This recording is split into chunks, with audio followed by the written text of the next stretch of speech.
Hello everyone, स्वागत है आप सभी का स्टेनो टॉक्स पर। रेडी हो जाइए 100 वर्ड्स पर मिनट की स्पीड से डिक्टेशन लिखने के लिए। डिक्टेशन स्टार्ट होगी 5 सेकेंड बाद।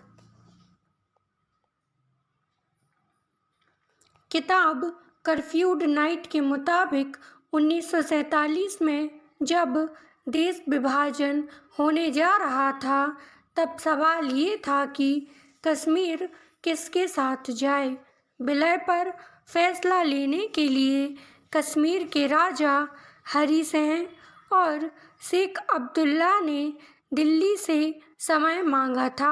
बाद में शेख अब्दुल्ला ने जम्मू कश्मीर का भारत में विलय करने का समर्थन किया, लेकिन साथ ही धर्मनिरपेक्ष भारत के भीतर राज्य के लिए एक विशेष दर्जा देने की मांग भी की थी। माना जाता है कि वे जम्मू कश्मीर के पाकिस्तान में विलय का 2 कारणों से विरोध कर रहे थे।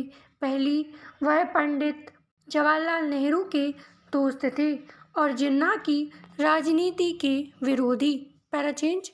दूसरी, वह कश्मीर पर पंजाबी मुस्लिमों का प्रभुत्व नहीं चाहते थे। जम्मू कश्मीर आधिकारिक तौर पर किसके साथ जाएगा इस पर फैसला होता उससे पहले ही पाकिस्तानी सेना के साथ कबालियों ने हमला कर दिया था।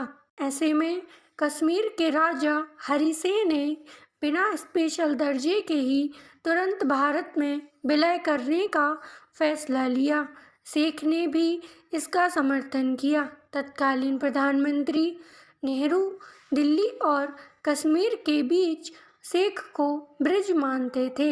यही वजह है कि नेहरू ने 1947 में राजा हरी सिंह पर दबाव डाला और शेख को कश्मीर का प्रधानमंत्री नियुक्त करवा दिया।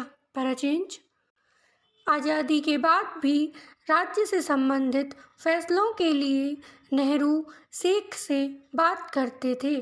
फिर एक घटना ऐसी हुई कि सब बदल गया। नेहरू ने शेख अब्दुल्ला को प्रधानमंत्री पद से हटाकर जेल में डाल दिया।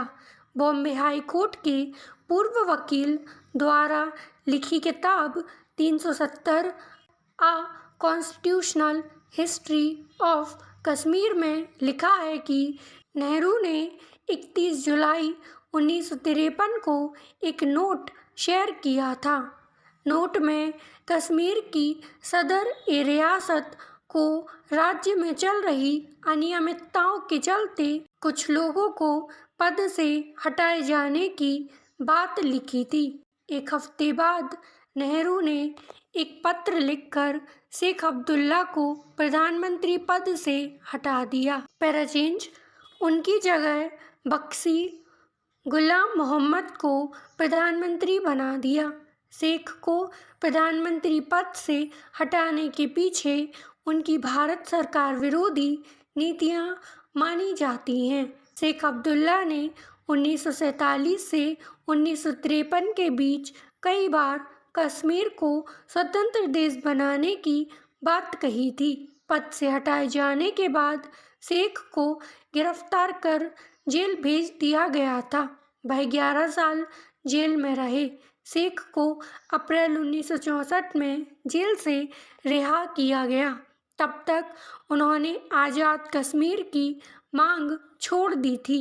फिर से राजनीतिक कामकाज में जुट गए। पैराचेंज।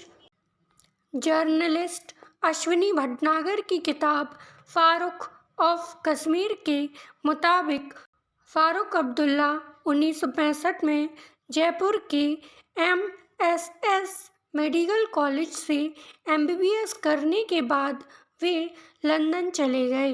वहाँ उन्होंने ब्रिटिश महिला अब मौली अब्दुल्ला से शादी कर ली और उनको ब्रिटिश नागरिकता भी मिल गई। साल 1975 में फारूक कश्मीर लौट आए। 1980 के चुनाव में शेख अब्दुल्ला ने बेटे फारूक को श्रीनगर से चुनावी मैदान में उतारा। फारूक चुनाव जीत गए। इसके 1 साल बाद शेख ने पार्टी की कमान फारूक को सौंप दी। शेख अब्दुल्ला का सितंबर 1982 में निधन हो गया। आई होप डिक्टेशन आप सभी ने लिख लिया होगा। कुछ नए नए शब्द आए हैं तो उनकी आउटलाइन की आपको शॉर्ट आउटलाइन बनानी है और उसकी प्रैक्टिस अलग से करनी है। अगर आपकी और ज़्यादा मिस्टेक्स आ रही हैं तो आपको इस डिक्टेशन को दोबारा लिखना है और ट्रांसक्राइब तो ज़रूर से ज़रूर करना है। इसका PDF आपको टेलीग्राम चैनल पर मिल जाएगा, जिसका लिंक डिस्क्रिप्शन में आपको दिया गया है। वीडियो पसंद आई हो तो लाइक शेयर सब्सक्राइब जरूर करें। Thank you.